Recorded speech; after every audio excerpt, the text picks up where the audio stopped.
Faraway Wanderers, is a priest novel. This is an audiobook made by fans for other fans. Disclaimer. The main couple of the story is made up of two men. If you don't like it, don't listen. Thank you. Remember, subscribe and click the bell to stay updated on all the new releases. Enjoy. Chapter 5. The Evils. My last name is Zhong, I'm Zhong Chengling. The young boy sat down, face dark, but even when his clothes were in tatters, the colors made it clear that they were made from expensive materials and not something a commoner would wear. Joe. He stopped, unsure how to address this beggar-looking man. Just call me uncle. Joe's issue replied blatantly. Zhong Chengling tried to smile but didn't really succeed. He lowered his head, looking at the ground inside the shrine that was covered in dust and overgrown with grass, still in a state of shock. The great tragedy came in a blink of an eye without knowledge, and his mind had yet to catch up to what happened. Gu Xiang whispered, Zhong Chengling? Sounds kind of familiar. Zhou's issue asked, is your father Sir Zhong, Lord of Nam He Holdings? Gu Xiang blurted out in surprise, you're Zhang Yusin's son. Doubt and how on earth does Zhang Yusin have such a useless offspring like this one was evidently written on her face. Zhong Chengling must have seen it too, as his head dropped even lower, hands balled into fists by his side. Zhou's issue had to swiftly interrupted Gu Xiang's spirit-crushing session. Having realized earlier that this girl would just say whatever people hated hearing, he coughed, I hadn't known, my apologies. Gu Xiang started bombarding him with questions. Your father has quite a reputation, huh? A few days ago when we arrived here, we got to hear about his glory days back when he was younger, and that the family and business recently have been doing really well. People said after getting successful he's settled here and half detached himself from society, never engaging in any affairs. The holdings were also said to house guests who are pretty decent at martial arts, so no one dared stir up troubles. Who would hunt you down when you have a father like that? Her voice carried a flippant attitude since the whole problem didn't concern her in the slightest. The old woman clearly felt indignant as she stood up. My lord is the best well-doer you can find, the most honorable, kind-hearted, and generous.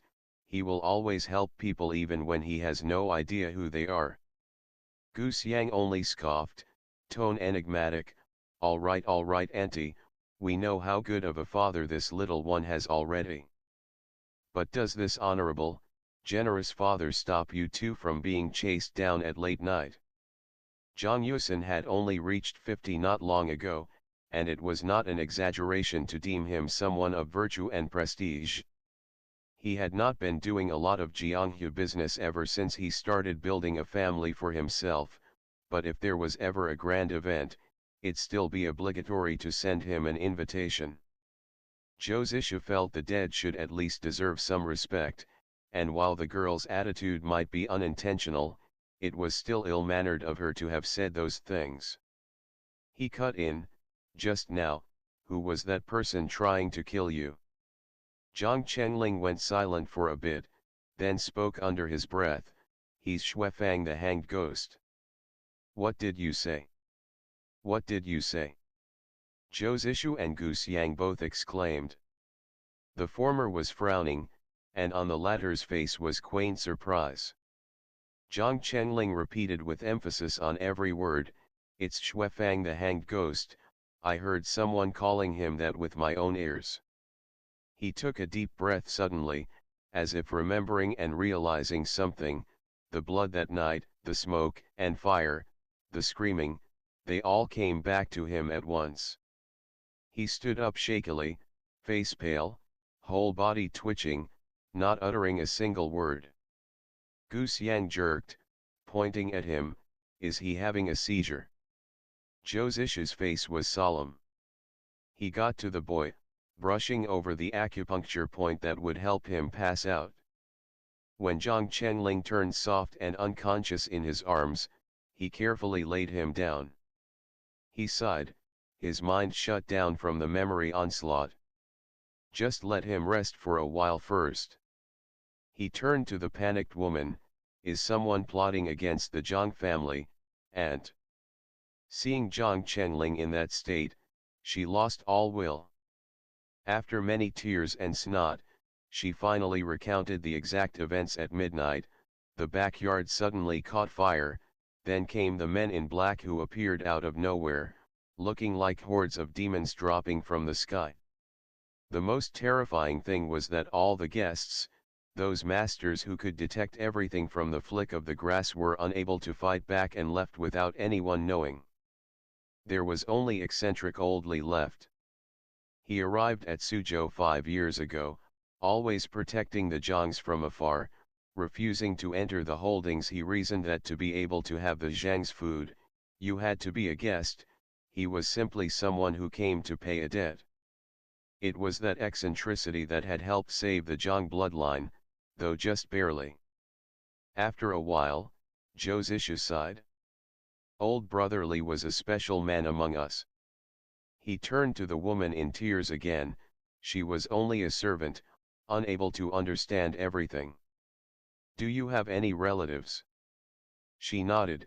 I have a nephew living down south. Zhou Zishu gave her a gold ingot. Take this and go. You've been showing your utmost loyalty by following the Zhang's young master here. Don't let yourself suffer further at your old age. She took the money, biting it by instinct, then smiling in embarrassment once she realized what she did. The tears had stopped, and she told him softly, yes, this one is too old now, just gonna a burden for young master. Practically, staying at a place where a dead body was buried and grass grew everywhere was not really a good idea either, so she left immediately. Zhou Zishu thought that she was just a servant, so it was unlikely that she would be chased after. She showed her gratitude and walked away while he watched her expressionlessly. It was midnight, so Zhou Zishu knew the prickling pain in his chest right now was the nails acting up. It was not the kind of pain that mangle your body, or the slow, simmering kind as seen with internal injuries, but one that felt like someone was cutting his meridians apart one by one. Fortunately, after more than a year of suffering, he had well adapted to the pain. Nothing showed on his face. He also was still wearing a mask, making it harder for Wuxia to see his real expressions.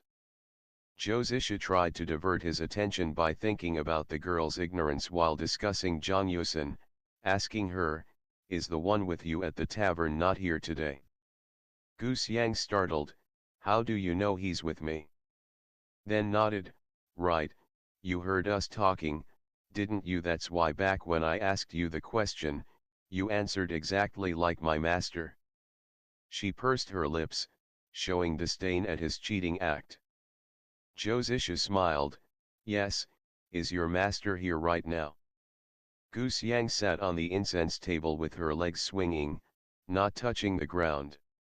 She tilted her head, eyes casting downwards, appearing completely innocent. Then she shrugged, he went to see his old lover. Zhou Zishu stared at her doubtfully. She was very pretty, so he had, though she was one of the man's concubines. Wuxia wrinkled her nose, glaring at him, why do you look at me like that? Do you want me to guard outside his window and hear him doing it with another man? Zhou Zishu coughed in faint embarrassment, rubbing his nose, young miss. Wuxia looked like a small animal baring its sharp teeth at him.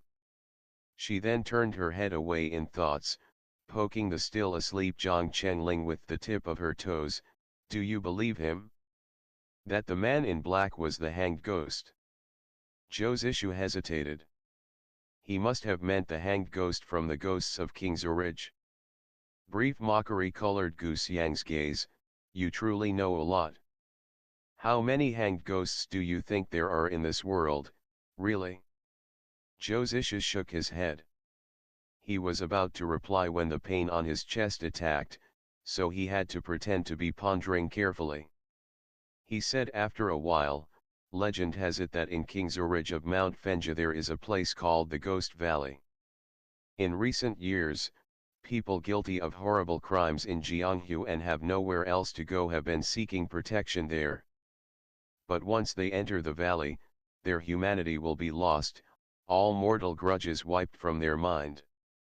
Surviving in the valley is no easy feat either, as one will end up near dead. All in all, the stories are pretty terrifying, so their enemies never speak of them. I heard that Ch05 the hanged ghost used to be an infamous flower thief with a body count of 26 young people, both males and females, including the close disciple of Yimei sect's leader. He was chased after by the 6 main sects and had no choice but hide in the Ghost Valley of Qingzhou. Gu Xiang blinked. Then do you think he's that disgusting, Ch05? Zhong laughed. Ch05 has made a name for himself for 30 years, he's the evil of evils. How can he be easily defeated by a young one like you? Gu Xiang's anger was about to flare, but after thinking it over, she came to agree with him, nodding, true. If it was really the hanged ghost that I killed, then my ancestors are gonna claw out of their graves, but I have no parents, no idea where the family graves are, so they probably won't be able to come out. Which means that man is definitely not hanged ghost, right? Zhong saw no correlations between people resurrecting and the hanged ghost, but seeing the girl deeply pleased with her reasoning, he didn't have the heart to break it to her. The immense pain still persisted, so he went silent, leaning on one side to rest until morning. The nails would always raise hell after midnight, so he made sure to sleep early to gather enough strength when the torment hit. But his schedule was broken today and he was unable to go back to sleep. All he could do now was gritting his teeth and bearing it. The agony only subsided at the peak of sunrise from the east, but by then he felt like he was almost paralyzed. He attempted to tune his breathing, but suddenly Gu Xiang, who was leaning on the Buddha's altar dozing off, woke with a start, pretty eyes scanning around. Someone's here, she announced urgently. Zhong frowned, he could hear it too. He wanted to stand but only staggered back down. Under Gu Xiang's look of surprise, he slowly supported himself up by grasping at the table, lowering his voice, just numb legs from sitting too long. Gu Xiang's disbelief only deepened with the flimsy excuse.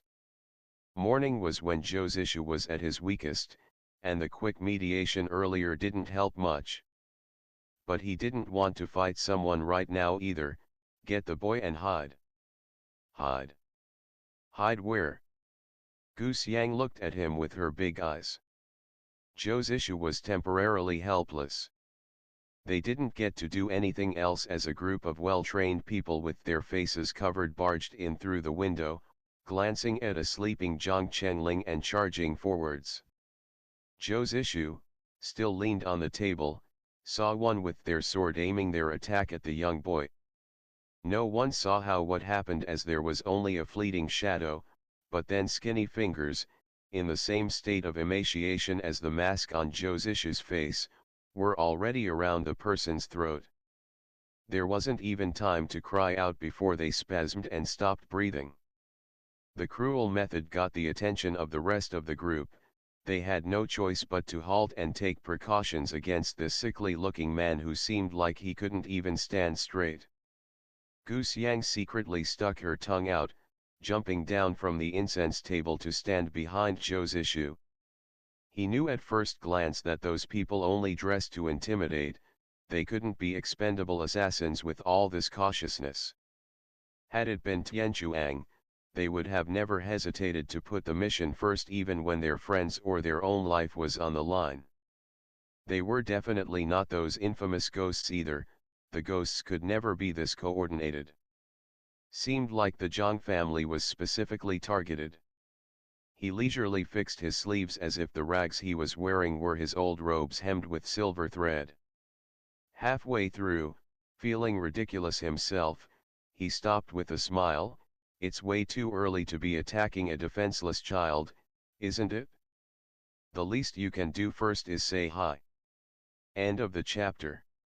Stay tuned for more BL.